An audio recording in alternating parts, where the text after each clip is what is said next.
పరిశుద్ధ దేవుని వాక్యము వినుటకు వచ్చిన మీ అందరికీ పరిశుద్ధ దేవుడైన యేసు ప్రభు పేరట శుభములు వందనాలు తెలియజేస్తున్నాను.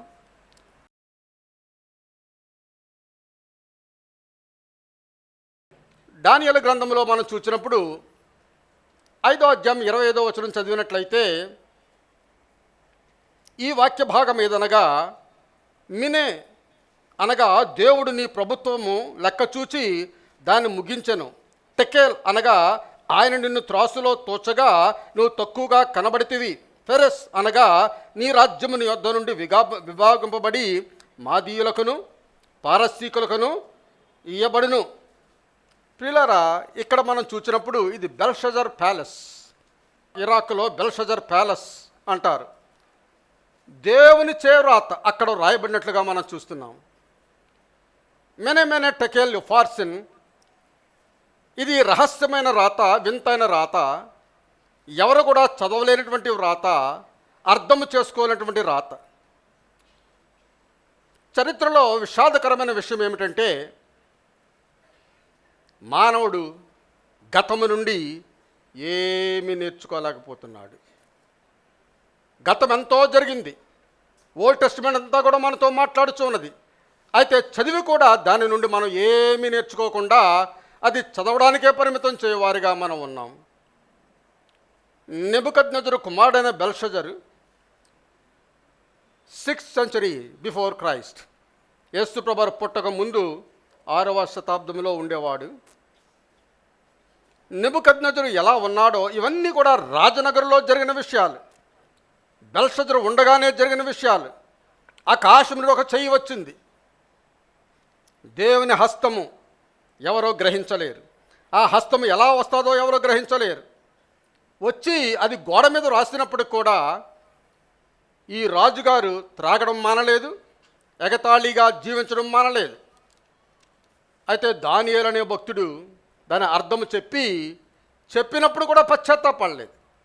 దాని అర్థము చెప్పినప్పుడు కూడా పశ్చాత్తాపడినట్లుగా మనం చూడడం లేదు. బిఫోర్ క్రైస్ట్ 6th century జరిగిన ఈ సంఘటన ఈ 21వ శతాబ్దంలో మనము జీవిస్తున్న ఈ శతాబ్దంలో మనకు కూడా చెందినదై ఉన్నది. ఆ దినమున వారు ఏ విధముగా ఆ వాక్యాన్ని నెగ్లెక్ట్ చేశారో మనము కూడా ఈ దినమున అదే దేవుని వాక్యాన్ని మనము నెగ్లెక్ట్ చేసి మనము దానిని అంగీకరించలేకపోతున్నాం. మెనే God hath numbered the days and the kingdom and finished it. నీ మార్గములు, నీ రాజ్యము సంపూర్ణము కాబోతున్నది, నీ దినములు ఆయన లెక్కించి ఉన్నాడు. ప్రియ సహోదరి సహోదరులారా, మనము కూడా రాజైన బెల్షజరు వలె జీవిస్తున్నాం. మన తండ్రులతో, మన పితరులతో, దేవుని భక్తులతో దేవుడు ఏ విధముగా డీల్ చేశాడో, ఏ విధముగా వ్యవహరించాడో పూర్తిగా మర్చిపోయాం. పూర్తిగా మర్చిపోయి మన జీవనాన్ని, మన జీవితాన్ని మనం గడుపుకుంటూ వెళ్ళిపోతూ ఉన్నాం. గతము నుండి నేర్చుకోకపోవడం అనేది గొప్ప విషాదం, అది భయంకరమైన పొరపాటు. There are so many hidden lessons for us. మన కొరకు దాచబడిన అనేకమైన పాఠములు దేవుడు మన కొరకు దాచి ఉంచాడు. దానియేలు ఆ మాటలకు అర్థం చెప్పే సమయంలో భయపడ్డా? భయపడలేదు. ఆమేన్. రాజును నిందిస్తూ కనికరం లేకుండా ఆ మాటలకు అర్థం చెప్పగలిగి ఉన్నాడు. ఆమేన్.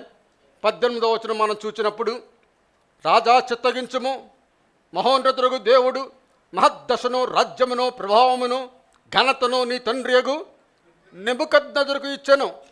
దేవుడు ఇతనికిట్టి మహద్దశ ఇచ్చినందున తానెవరిని చంపగోరినో వారిని చంపెను, ఎవరిని రక్షింపగోరినో వారిని రక్షించెను, ఎవరిని హెచ్చింపగోరినో వారిని హెచ్చించెను, ఎవరిని పడద్రోయగోరినో వారిని పడద్రోసెను. కాబట్టి సకల రాష్ట్రములు, జనులు, ఆయా భాషలు మాట్లాడేవారు అతనికి భయపడుచు అతని ఎదుట వణుకుచూ ఉండిరి. ఆమేన్. అందరూ వణుకుచూ ఉన్నారు. కానీ దానియేలు అంటున్నాడు, హీ వాజ్ ఎ ఫియర్లెస్, భయం లేనటువంటి వ్యక్తి. అటువంటి వ్యక్తికి సింహాల బోనే తగిందండి.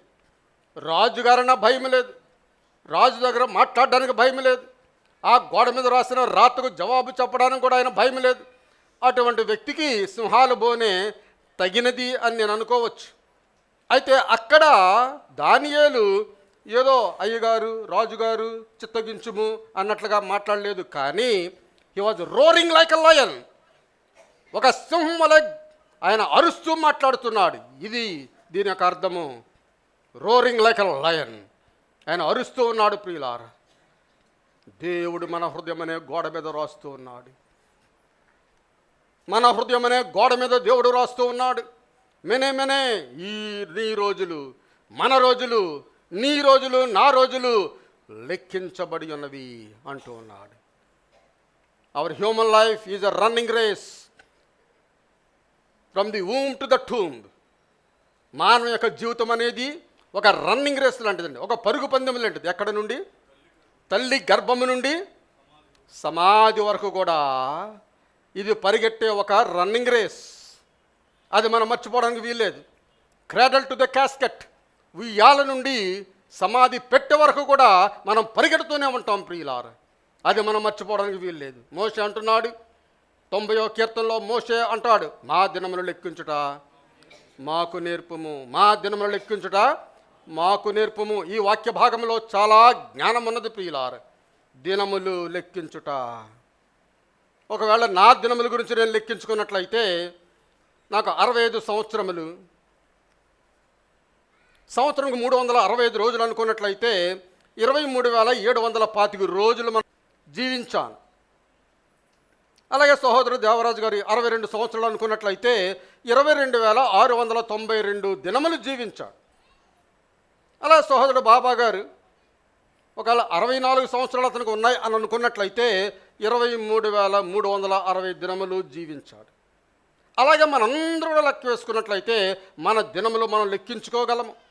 జాన్ వెస్లీ అనే ఒక గొప్ప భక్తుడు సమయాన్ని వృధాపరిచేవాడు కాదండి. లాంగ్ జర్నీ వెళుతున్నప్పుడు ఆయన పుస్తకాలు రాసేవాడు, ఉత్తరాలు రాసేవాడు. ఒకరోజు తన కుమారునితో అంటాడు, కుమారుడా, నాకు ఓన్లీ 20 నిమిషాల టైం మాత్రమే ఉన్నది. ఈ 20 నిమిషాలు మనం నడిచి వద్దారి అంటాడు. ఓన్లీ 20 మినిట్స్ నడిచి వద్దారి అని అంటాడు. ఏమేన్? ఆ విధముగా సమయాన్ని ఆయన ఏ మాత్రం కూడా వృధాపరచకుండా కనిపెట్టుకునేవాడు. మనమైతే మన సమయాన్ని వృధాపరచువారుగా ఉంటాం. తాకట్టు పెడతాం కదా, వస్తువులు తాకట్టు పెడతాం కదా, ఆ జ్యువెల్స్, గోల్డ్, డైమండ్స్ అవన్నీ కూడా తాకట్టు పెట్టినప్పుడు మనం ఏం చేస్తాం? మరలా డబ్బు ఇచ్చి మళ్ళీ పొందుకుంటాం.